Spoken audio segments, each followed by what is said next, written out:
各位来宾，大家晚上好，我是学霸01，我会唱《霸王别姬》。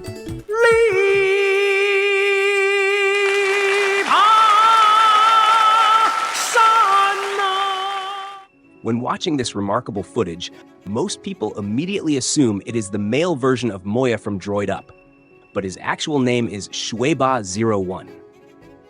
Both robots were engineered by the exact same team and are powered by the same intelligence core called Droid Soul.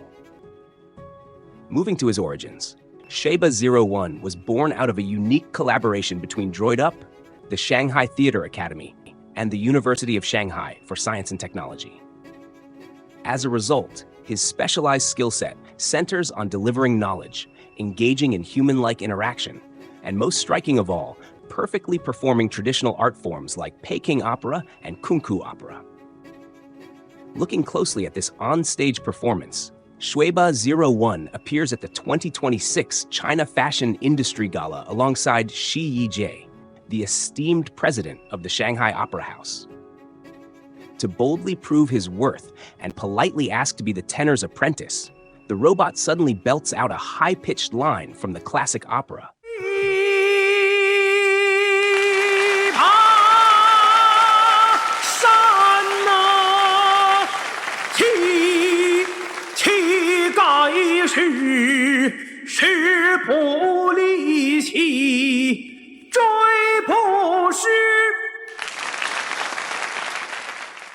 Ultimately, because he exists purely as a cultural ambassador rather than a retail product, Xueba 01 has no public price tag and is not sold to consumers at all. Instead, he exclusively appears at official events, university collaborations, and stage performances.